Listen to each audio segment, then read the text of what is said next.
Good morning, ladies and gentlemen. I'm David Rooney, publisher of the Revelstoke Current, and this morning I'm speaking with Connie Brothers. Connie is a local lawyer, and she's now running for City Council. Good morning, Connie. Good morning. Thanks for inviting me into your home for this interview. I appreciate it. I'm glad you're here. Well, I'd like our viewers here at Revelstoke to get a sense of who you are and why you came here. You're new to Revelstoke. Well, I won't say new to Revelstoke. You've been here for quite a number of years, but you came from Ontario. Yes, I practice. I've been a practicing lawyer for about 35 years now, and my husband Arvid and I just decided we wanted a bit of a change of life, and we came to Revelstoke and fell in love immediately, and it didn't take very long to decide to move here, and we've been here since 2007. So. I feel as though this is my home, and I'm planted here firmly in the ground, and I can't tell you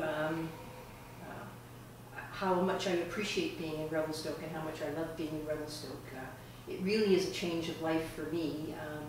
My practice is a general practice, and the thing that I enjoy the most is coming in and communicating with people and connecting with people, and that's my practice day in and day out. As I said, I can hardly wait to get to the office in the morning, and after 35 years, that's not so bad. No, it's not.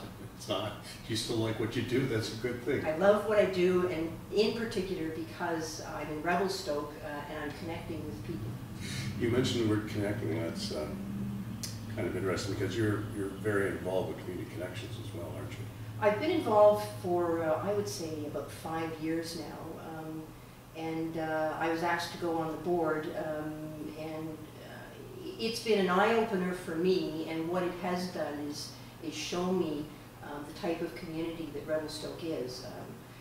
I think a lot of people don't understand how much Community Connections does, but it is really a true example of the community spirit that Revelstoke has. They do a lot for the community. It's really quite amazing. I'm really proud to be part of that organization, to have been part of that organization, and had my eyes open, as I said, about what this community is all about. What other community organizations are you involved with? I'm involved with the Chamber of Commerce. Mm-hmm. I got involved with them about 1.5 years ago, simply because the more you get involved in Revelstoke, the more you want to get involved, and I just became interested in economic growth and development in Revelstoke and the need for it. And so I started by thinking that maybe the Chamber of Commerce was the way to go.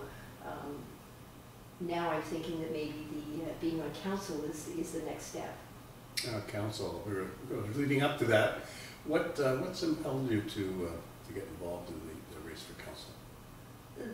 The simple answer is that I think I can make a difference. I think there are issues that Revelstoke is encountering and is going to encounter in the future that need to be addressed. Two of the important issues that I see are economic development and growth. And the second thing is getting the the City Hall's financial house in order. I think there's some issues there regarding debt and spending.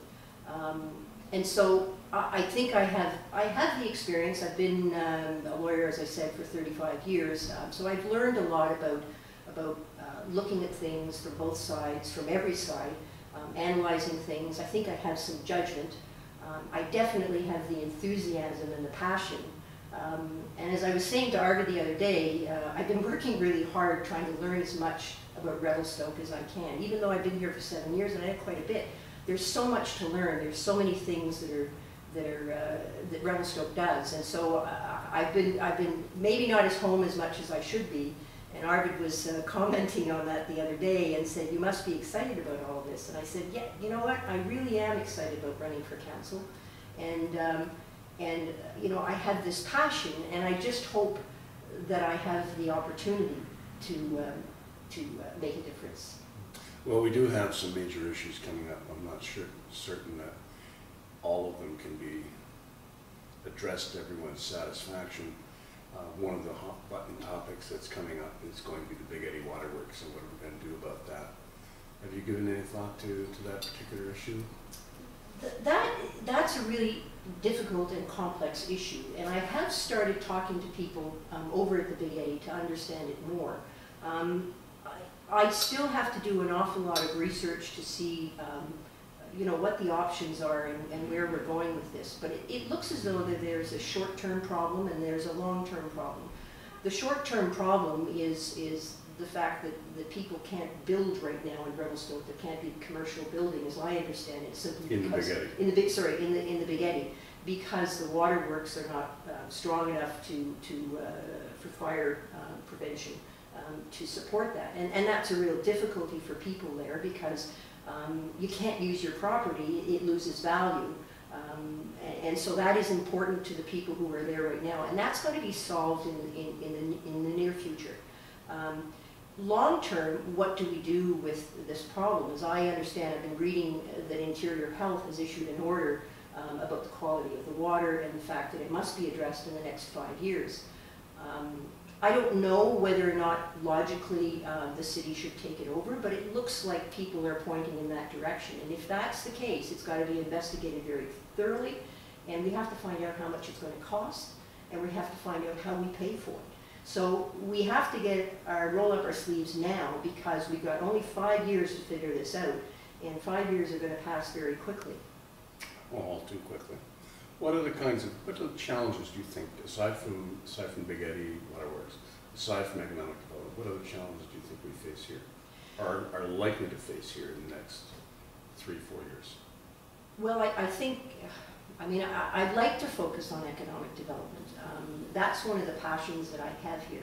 I think, you know, every city needs to be sustainable, needs to grow. And so in order to grow and be sustainable, you have to have jobs, you have to have businesses that are flourishing here. When you have a healthy economy, everything flows. You can afford to pay the expenses, you can afford to have the services, you can upgrade your services. So how do we get a better and a healthier economy here? You know, one of the problems that I've noticed, and what tweaked me to all of this, is that I've seen over the last 7 years young people with their families coming into town with all of the hopes and dreams and loving Revelstoke as I love it and wanting to make a go of it here. And I've also seen a lot of those people having to leave because they can't make a go of it here. They can't find jobs here. And they leave with tremendous regret. And I don't think that we have to do better in Revelstoke to keep those people here. We need to keep those people here. So we have to be creative, and we have to find out ways to do so. And you know, I think I've got 2 projects in mind that I think if the city commits to it and runs with it, that we can do something for the city to improve the economic growth and the health of the city. And if I can say them, I mean, one of them is the railway, I think, is just part and parcel of this community. It's too bad that we don't have passenger rail anymore, and that's a big nut to crack right there. But we do have the Rocky Mountaineer that passes by. And I've seen it pass by before. It stops in Revelstoke, and people look out the window and see what a wonderful city we have, but they can't get off. Kamloops yearly benefits to the tune of about $18 million in the economy for the Rocky Mountaineer, as a result of the Rocky Mountaineer. I am sure that the Rocky Mountaineer would love to have their passengers stop off in Revelstoke. That's something that we should inquire about. I think there are people who are already moving on this, or at least inquiring about it, but the city has to embrace it. They have to be the leader, they have to be the one driving the bus, and I think that's an opportunity that we have in here to improve our economy, and that we can do in the next 2 to 5 years. It's funny you should raise that. That issue has, or that point of discussion has come up time and again in the last decade, and there's been some enthusiasm for it, but it hasn't really been followed through to, I don't know why, to a logical conclusion.